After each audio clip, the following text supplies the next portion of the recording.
Chapter number 6 कर रहे हैं, ह्यूमन रिसोर्सेज। आज हमारा टॉपिक है population composition. What is population composition? क्या होता है इसका मतलब? The structure of population. कोई भी किसी भी कंट्री का स्ट्रक्चर कैसे हम बताएंगे, उसके पॉपुलेशन का जो स्ट्रक्चर है ओवरऑल वो क्या है, मतलब how crowded the country is. एक कंट्री कितनी क्राउडेड है और किन किन कैटेगरी से क्राउडेड है। ये जैसे कि देखिए, बांग्लादेश और जापान दोनों ही बहुत ज्यादा अच्छे अच्छे पॉपुलेशन है वहां पे, बट इकोनॉमिकली जापान जो है वो ज्यादा डेवलप्ड है, राइट? बांग्लादेश से तो काफी ज्यादा डेवलप है। तो इस चीज को समझने के लिए हमें किन किन चीजों की, क्या क्या उस कंट्री की क्या क्या क्वालिटीज है, उसकी पॉपुलेशन की क्या क्या क्वालिटीज है, ये जानने की बहुत ज्यादा जरूरत है। तो हम उसको किस कैटेगरी में डिवाइड करें? एक पॉपुलेशन को किसी, अगर हमें कैटेगरीज में डिवाइड करना है ये जानने के लिए कि उसका ओवरऑल जो कंपोजिशन है वो कैसा है, तो हम किन किन कैटेगरीज को लेंगे। सबसे पहले लेंगे हम age, then sex, literacy level, income, health and occupation. तो हम एज, सेक्स, लिटरेसी लेवल क्यों ले रहे हैं? एज की मतलब हम कैसे डिवाइड करेंगे? बिल्कुल इन्फेंट बच्चा है, जीरो मंथ से लेके कब तक का? 5 साल का। एंड देन 6 ईयर से लेके वो हम जो डिवाइड करते हैं 6 ईयर से लेके 9 ईयर्स तक, फिर 10 ईयर से लेके 14 ईयर्स तक, 15 ईयर्स से लेके 21 ईयर्स तक हम ऐसे डिवाइड करेंगे कि किस कैटेगरी में कितने कितने पर्सन है एक उस पर्टिकुलर कंट्री में। एंड देन सेक्स मतलब फीमेल और मेल, वो जो एज है उस एज में फीमेल कितनी है और उसी जो एज ग्रुप है उसी में मेल कितना है। ये इसका एक पूरा पिरामिड बनता है। ये इससे हमें बिल्कुल अच्छे से पता चल जाता है कि उसका कंपोजिशन क्या है उस कंट्री के पॉपुलेशन का। लिटरेसी लेवल, अब नॉर्मल कोई पढ़ा लिखा आदमी है मगर उसमें वो कोई काम नहीं कर रहा है तो उसका लिटरेसी लेवल हम बिल्कुल जीरो ही मानेंगे। हम उसे उसके क्योंकि वो यूज नहीं कर रहा, जो उसकी नॉलेज है उसे वो यूज नहीं कर रहा है तो वो जीरो ही है। वो लिटरेट है मगर वो बिल्कुल इलिटरेट है। तो उसकी लिटरेसी लेवल मतलब वो कितना पढ़ा लिखा है, क्या काम कर रहा है, इस पे डिपेंड करता है। एंड देन इनकम, अब वो जो काम कर रहा है उससे उसकी इनकम कितनी आ रही है। फीमेल वाला हमने पहले एज ग्रुप चेंज किया, फिर फीमेल मेल किया, उसके बाद हमने देखा वो कितने पढ़े लिखे हैं। अब जो पढ़े लिखे हैं उनमें से कितने लोग कितनी इनकम में, 20,000 अबव 20,000, 30,000 अबव 30,000, 50,000 अबव 50,000, पूरी एक लिस्ट बनाई जाती है। एंड देन हेल्थ, कमा रहा है सब कुछ, अच्छा चल रहा है सब कुछ, मगर हेल्थ बिल्कुल ही लो है। एक पॉपुलेशन है जो कि अच्छे खासे हेल्दी लोग हैं, अच्छा इनकम है, एजुकेटेड है, मेल फीमेल के ग्रुप सेम है। एक ग्रुप है हमारा दूसरा ग्रुप जो पढ़ाई में भी कम, एक ग्रुप में 10 लोग हैं और दूसरे वाले ग्रुप में 20 लोग हैं मगर ना वो पढ़े लिखे हैं ना वो हेल्दी हैं, ओबेसिटी है उनके, और बिल्कुल लिटरेट नहीं है वो लोग, और वो लोग कुछ अर्न भी नहीं कर रहे, उनकी इनकम भी अच्छी नहीं है। तो एक अच्छा एजुकेटेड ग्रुप कौन सा हुआ? ग्रुप ए या ग्रुप बी? ग्रुप ए हुआ। तो ऐसी पॉपुलेशन का कोई काम नहीं है, उस पॉपुलेशन का काम है जो कि एजुकेटेड है और हेल्दी है, अर्न कर रहे हैं, जो किसी एटलीस्ट दूसरे नहीं खुद का तो काम कर रहे हैं, खुद की फैमिली का तो कर रहे हैं। फिर उनका ऑक्यूपेशन, कौन सा ऑक्यूपेशन है? बिजनेस है या जॉब है, गवर्नमेंट जॉब है, प्राइवेट जॉब है।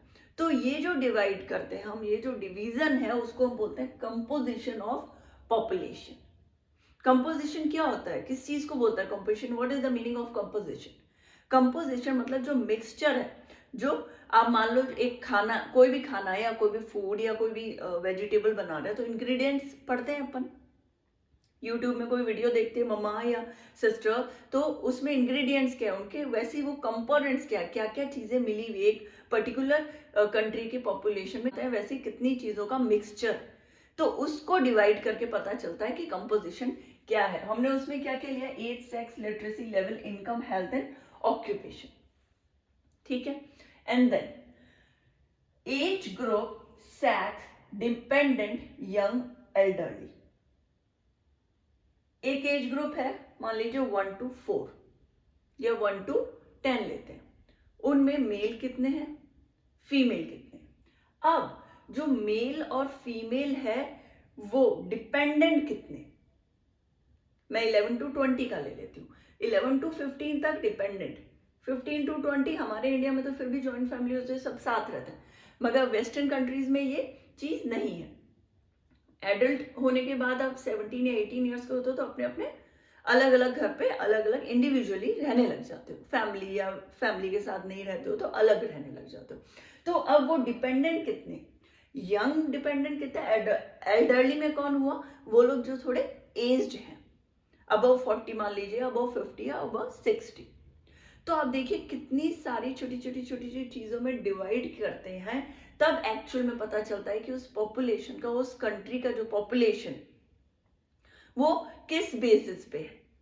अब जैसे अगर हम देखें तो इंडिया में अबव 70 जो पिरामिड बनता है, अबव 70 में मेल कम है और फीमेल ज्यादा है। जापान में आप देखोगे तो नैरो है बॉटम से वो पिरामिड, मतलब बर्थ रेट है वो बहुत लो है, मगर डेथ्स वाली जो रेट है वो भी लो है। मतलब इसका मतलब ये हुआ कि वहां ज्यादा एज वाली जो रेट है वो भी इंक्रीज्ड है।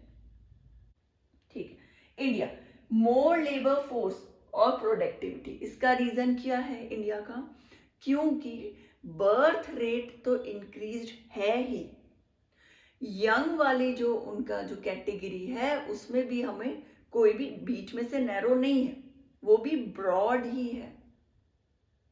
और फिर हम जब अपने डेथ रेट वाले ऊपर की तरफ जा रहे हैं, जैसे जैसे एज इंक्रीज हो रही है पिरामिड में, तो उसमें भी लो है, बट मेल वाली जो कैटेगरी जो ग्रुप बना हुआ है उसमें कम है, बट फीमेल्स की जो कैटेगरी जो ग्रुप है वो ज्यादा है, मतलब 70-75 के ऊपर फीमेल्स ज्यादा है। मगर मिड में से, सेंटर में से ब्रॉड है, इट मींस कि एडल्ट जो है, जो यंगर एज का जो जितने भी लोग हैं वहां पे सिटीजन है इंडिया के, वो अच्छा खासे पॉपुलेशन में है। इट मींस कि वो लेबर फोर्स हमारे इंडिया का अच्छा है। अगर लेबर फोर्स अच्छा है तो प्रोडक्टिविटी बाय डिफॉल्ट अच्छी ही होती, काम करने वाले लोग ज्यादा होंगे तो प्रोडक्टिविटी भी ज्यादा ही होगी। ठीक है, सेम ये चीज। अब जापान में क्या है, मोर एज रेट, क्यों, क्योंकि डेथ रेट वहां पे कम है।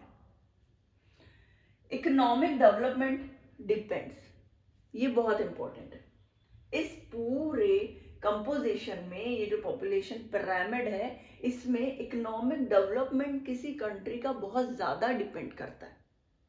बहुत क्यों ज्यादा, क्योंकि ये जो पिरामिड है हम इसको बोलते हैं 8 सेक्स पिरामिड। आप कौन सी एज, आप किसी कंट्री को कैसे जज करोगे कि वो डेवलप्ड है कि नहीं, क्या वो उसकी प्रोडक्टिविटी अच्छी है, कैसे, क्या वो डेवलप्ड हो रही है। अगर वो डेवलप्ड हो रही है तो इट मींस उसकी जो पॉपुलेशन है वो एजुकेटेड है, वो काम भी कर रही है। तो इन सब का जो कंपोजिशन है, एज, सेक्स, लिटरेसी, पढ़े लिखे होंगे तो इनकम आएगी, इनकम आएगी, अच्छा खाएंगे, हेल्दी रहेंगे, हेल्दी रहेंगे तो ऑक्यूपेशन सेल्फ करें, गवर्नमेंट का, प्राइवेट का करें, किसी का भी करें। तो इन सब चीजों को जब मिला के देखते हैं तो हमारे पास क्या निकल के आता है, कंपोजिशन ऑफ पॉपुलेशन। तो हमारा ये जो चैप्टर है ओवरऑल इसके बाद यहाँ फिनिश हो जाता है। हेलो एवरीवन, मैं चाह रही थी ह्यूमन रिसोर्स के ही कुछ इंपॉर्टेंट क्वेश्चंस हैं वो आपको एक बार रिवाइज करा देती हूँ। कुछ इंपॉर्टेंट ईयर्स हैं वो, और कुछ डेटा, उससे क्या होगा, पूरा लेसन एक बार रिवाइज हो जाएगा 10 या 15 मिनट में। ह्यूमन रिसोर्स डेवलपमेंट, जो ह्यूमन रिसोर्स डेवलपमेंट है वो सबसे पहले एक्टिव कब हुआ था, कौन से ईयर में एक्टिव हुआ था, कौन से ईयर में सेट हुआ था, इट मींस, तो वो है हमारा 1985।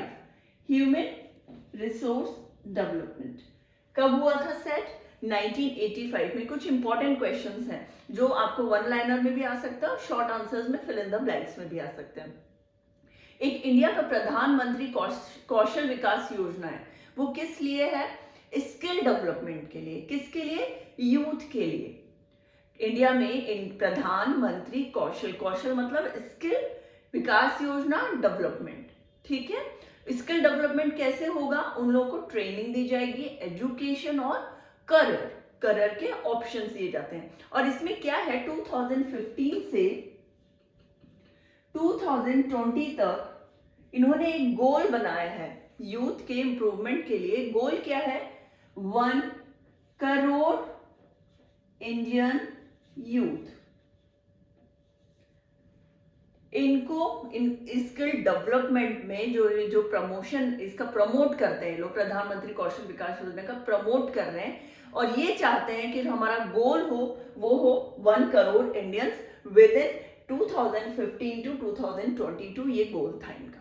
ठीक है, अब एक क्वेश्चन है, सबसे ज्यादा पॉपुलेशन में हाईएस्ट पॉपुलेशन कौन से कॉन्टिनेंट की है? बहुत हमें एक बात पता है कि चाइना जो है सबसे ज्यादा पॉपुलेशन में हाईएस्ट है। चाइना कहाँ है और इंडिया कहाँ है जो सेकंड नंबर पे है? एशिया। तो हमारा आंसर क्या होगा कॉन्टिनेंट में? कॉन्टिनेंट में एशिया ही होगा हमारा आंसर। एशिया में सबसे हाईएस्ट आ रहे दोनों ही कंट्रीज, चाइना और इंडिया, सब दोनों ही बिलोंग करती है एशिया को ही। तो एशिया ही है वो कॉन्टिनेंट जो सबसे ज्यादा हाईएस्ट पॉपुलेटेड है। नेक्स्ट इंडिया का जो मैं बता देती हूँ, 1.35 करोड़ जो है अप्रोक्सीमेटली 1.35 करोड़ अप्रोक्स हमारा क्या है? पॉपुलेशन है। अप्रोक्स पॉपुलेशन है हमारा अभी 1.35 करोड़। और वो जो 10 कंट्रीज का मैंने बताया था कि ओवरऑल जितनी भी कंट्रीज है वर्ल्ड में, उसमें जो 10 कंट्रीज है उनका परसेंट कितना है वर्ल्ड में पॉपुलेशन का? उनका टोटल परसेंट कितना है याद करिए? 60%। 60% किनका है? 10 कंट्रीज, ओनली 10 कंट्रीज। पूरे वर्ल्ड की 10 कंट्रीज में जो है उसमें से 10 कंट्रीज जो है उनकी 60% पॉपुलेशन ही काउंट हो जाती है उन्हीं 10 कंट्रीज के अंदर। एवरेज डेंसिटी ऑफ पॉपुलेशन कितना है इंडिया का? जो हमने स्क्वायर किलोमीटर में मैंने बताया था पर स्क्वायर किलोमीटर में होता है। तो एवरेज क्या है बच्चों? 382 पर स्क्वायर किलोमीटर। 382 पर स्क्वायर किलोमीटर कहाँ का? इंडिया का average density of Indian population. पूरे वर्ल्ड का कितना आएगा? पूरे वर्ल्ड का आएगा 51% पर स्क्वायर किलोमीटर। कितना आ रहा है इसका? 51। इंडिया का 382। ठीक है, नेक्स्ट हम क्वेश्चन लेते हैं, सबसे लेस पॉपुलेशन कहां पे होगी? सबसे कम कहां पे लोग रहना पसंद करेंगे? वहां जहां पानी नहीं होगा। पानी कहां नहीं मिलेगा हमें? डेजर्ट एरिया में। आप ये भी सोचेंगे हिल्स या माउंटेन में भी नहीं हो सकता, मगर क्या होता है डेजर्ट एरिया में बिल्कुल ही रहने लायक वो जगह नहीं है। हिल्स या माउंटेन में कैसे तैसे लोग सर्वाइव कर लेते हैं, डेजर्ट में बिना पानी के नहीं कर सकते। तो नंबर 1 आप ये ऑप्शन है हमारे पास, नंबर 1 तो आप डेजर्ट करेंगे, सेकंड में आप माउंटेन भी रख सकते हैं। हाई बर्थ रेट, सबसे ज्यादा बच्चे कहाँ बर्थ रेट जो है कहाँ पैदा हो रहे हैं? कौन सी कंट्री में? केन्या। याद रखेंगे हम केन्या में होते हैं। केन्या का जो पिरामिड है वो कैसा है? केन्या का पिरामिड में मैं बता देती हूँ, ऐसा क्यों है केन्या का पिरामिड? इसका रीजन है बर्थ रेट तो बिल्कुल हाई है मगर उतने ही क्यों? क्योंकि वहां पे फैसिलिटीज नहीं है, हेल्थ फैसिलिटीज नहीं है, और उनके फूड जो सप्लाई है वो भी बहुत लो है, अच्छा खाना नहीं है, अवेलेबल नहीं है। तो क्या हो रहा है, बच्चे तो हो रहे हैं, बर्थ है उनका, तो पैदा हो रहे हैं बच्चे, मगर जैसे जैसे एज बढ़ रही है बच्चों में क्या हो रही है? गिनती में कमी आती जा रही है, और लास्ट में क्या हो रहा है? बिल्कुल कम हो रहे हैं। बर्थ रेट बहुत हाई है, सबसे हाईएस्ट बर्थ रेट ही केन्या की है, मगर क्या होता है बिकॉज फैसिलिटीज नहीं है प्रॉपर, तो वो धीरे धीरे कम होती जा रही है, और फिर बिल्कुल आप पीक पे आप जब देखेंगे तो बहुत ही वो नैरो हो जाती है। Okay, and then potential resource of society, पूरी सोसाइटी का पोटेंशियल रिसोर्स कौन सा है? Each human is the potential resource of society. Each and every human. तभी तो हम ह्यूमन रिसोर्स डेवलपमेंट पढ़ रहे हैं, है ना? Each human is potential resource of society. Birth rate क्या होता है, कैसे कैलकुलेट करेंगे हम बर्थ रेट? लाइव बर्थ पर 1000 पीपल, लाइव बर्थ पर 1000 पीपल, कितना, 1000 लोगों में पर 1000 में कितनी लाइव बर्थ हो रहे हैं, कितनों का जन्म हो रहा है। डेथ रेट सेम है, लाइव नहीं बोलते हम उसको, पर नंबर ऑफ डेथ पर 1000 पीपल, नंबर ऑफ डेथ पर 1000 पीपल। नेक्स्ट, केन्या का पिरामिड समझ में आ गया। जापान का पिरामिड क्या था, तो थोड़ा सा इंपॉर्टेंट है जापान का पिरामिड। वो क्या है, बेस तो नैरो है, इट मीन्स बर्थ रेट थोड़ी कम है, लो है, मगर वर्क वाले जो कर सकते हैं ना, वर्क फोर्स है उसका, वो बहुत हाई है। देखो नैरो है बॉटम, यहां बता दो, बॉटम नैरो है क्योंकि बर्थ रेट कम है, मगर वर्क फोर्स कैसा है, हाई है। यहां लोग स्टेबल है, फैसिलिटीज है, और वो ये वाली जगह हमारी यहां नैरो है मगर यहां नैरो नहीं है। मगर वापस ऊपर आते आते क्या हो रहा है, ओल्ड एज है वो फ्यू है, कम है। मगर क्या होगा उसका अभी तो पता नहीं चल रहा, मगर फ्यूचर में क्या होगा इससे, आप बर्थ ही जब इतना नैरो है तो जैसे जैसे एज होगी, जैसे जैसे ईयर और आने वाले जो फ्यूचर वाले ईयर्स हैं उसमें वापस नैरो ही हो जाएगा। अभी तो उनके पास वर्कफोर्स बहुत अच्छी है, मगर आपका बर्थ रेट ही कम है, तो बाद में वर्कफोर्स भी कम ही हो जाएगा ना।